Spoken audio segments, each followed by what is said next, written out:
endum við hér í föstudagsþætti N4 en Háskólinn á Akureyri líklega ein helsta skrautfjöður Akureyrar og þá Eyjafjarðarsvæðisins en skólinn fagnar á þessu ári 30 ára afmæli og eins og vera ber verður mikið að vera á afmælisárinu en hingað eru komnar þær Sigrún Stefánsdóttir sem í formaður afmælisnefndar og Katrín Árnadóttir, forstöðumaður markaðs- og kynningarsviðs, verið velkomnar. Já, þá bara fyrst 30 ár, hvernig hefur afmælisbarnið það? Afmælisbarnið hefur það bara mjög gott og við erum komið með 2000 nemendur sem eru raun og veru fleiri nemendur heldur við gerum ráð fyrir af því við fengum óvæntu lögreglunám í haust og þá bættist þetta alltaf mikill hópur við. Þannig að við erum bara hlökkum til þess árs og teljum að við séum með flotta afmælisveislu og mikið að vera. Og tilgangurum með öllu þessu að reyna að opna skólan en þá betur fyrir þessu samfélagi sem við búum í. Það verður formleg afmælisdagskrá í dag, föstudag og þá væntanlega við hæfi að beina þá kastljósinu að upphafinu og þá staldrar maður við Harald Bessason, fyrsta rektor. Já, við ætlum að hafa upphafsviðburðin á þessu afmælisári verður í dag. Klukkan 3. Það málþing Harald Bessason sem var fyrsti rektor Háskólans á Akureyri og hvernig hann hafði áhrif á stefnu skólans til þess að byrja með. Hvernig sem mótaði hann þá skólan í upphafi, þegar skólinn settur á laggirnar þá bara væntanlega fyrsta verkið að hann þá fyrsti starfsmaðurinn í raun og veru? Já, ég náttúrulega þekki ekki þessa sögu en ég ætla að kynnast henni núna í dag því þá fáum við að heyra Harald bæði sem fræðimann, sem skólameistara eða rektor og eins líka sem kennara. Þannig að við tökum ýmsar hliðar á Haraldi og ég veit það til fullt af skemmtilegum sögum hann og ég held að hann hafi verið mjög sérstakur maður og mikilvægt að hann skyldi veljast til þess að móta þessi eiginlega fyrstu skref skólans.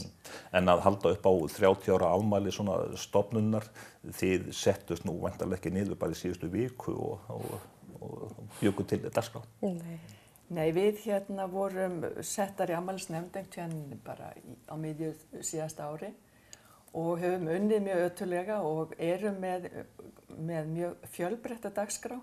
Við erum bæði með fræðiefni og við viljum eiginlega bera það á borð á mannamáli þannig að almenningur eigi erindi upp í skóla til okkar og eins erum við með ýmislegt skemmtilegt og við erum að reyna að fá nýtt inn. Við verðum með fræðsluferðir í sumar, sveppatínslu og að reyna að kenna fólki á trjágróður og fleira þannig að þetta er bland í poka. Og við höfum lagt áherslu á það að fá fólk með okkur í þetta þannig að það er ekki bara nefndin sem á þetta prógram heldur allur skólinn, bæði nemendur og eins líka starfsfólki. Katrín, þú ert Akureyringur og síðan fórstu til útlanda skeið. Þegar þú horfðir heim, þýðing háskólans á Akureyri fyrir samfélagið?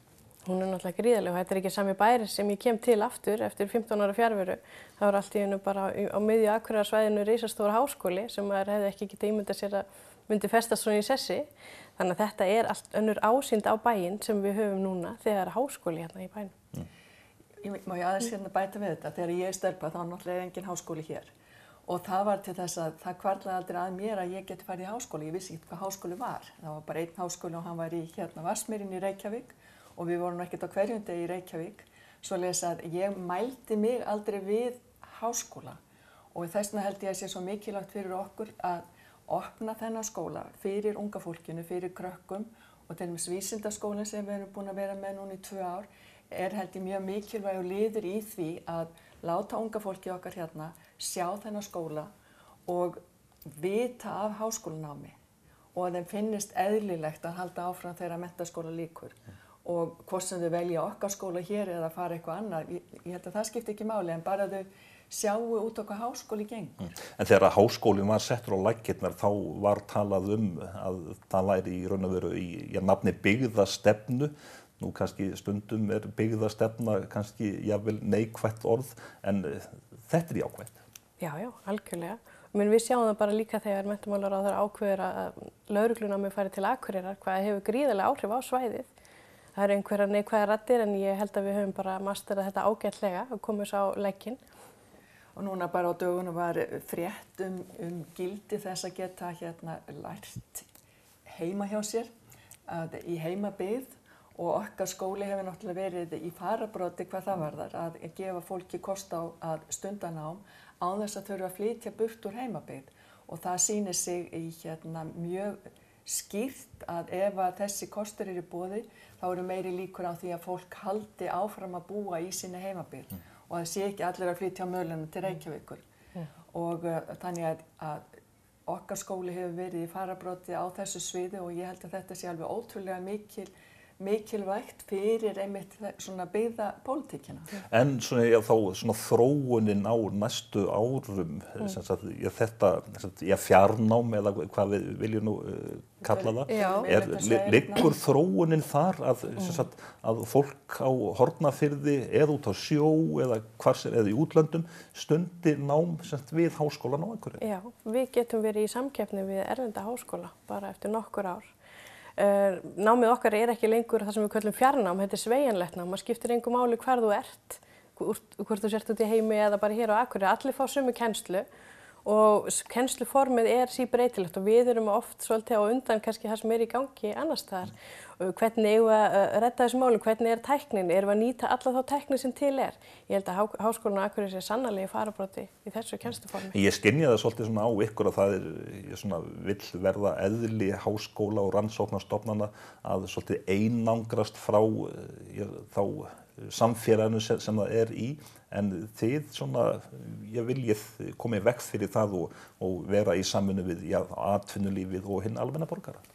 Við leggjum mikla áherslu á það og það sem að því við vorum að tala um byggðaþróun, það er svolítið fyndið og eitthvað sem að ég held að enginn hafi einhvern veginn látið sér dreyma í byrjun, að við erum með mjög mikinn hóp af nemendum í Reykjavík. Þannig að það er ekki bara landsbyggðin, heldur er það líka höfuðborgarsvæðið, það eru fullt af nemendum sem að stunda nám við Háskólann á Akureyri en ekki við skólana í Reykjavík, þannig að þeir eru að nýta sér þetta ekkert síður en aðrir að geta stunda fjarnám.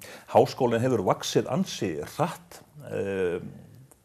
Er ekki bara nauðsynlegt fyrir háskólann núna þá svona bara að staldra við og svona,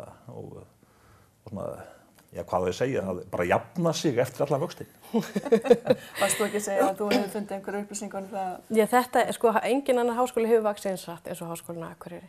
Og ég held að í stefnumörkum þá erum við ekkert að fara mikið yfir 2500 nemendur. Ég held að það sé alveg óhætt að segja það. Og við erum að, catch up í svona hluti sem við áttum eftir að gera. Þannig að þetta er bara fín gæði af námi sem við erum að bjóða upp á og alveg sérstakt nám sem er ekki boðið annars staðar. Ég segi bara til hamingju með afmælið og gangi ykkur vel á þessu ári. Sigrún og Katrín, bara takk fyrir og við höldum hér áfram eftir smá stund og fáum fleiri góða gesti.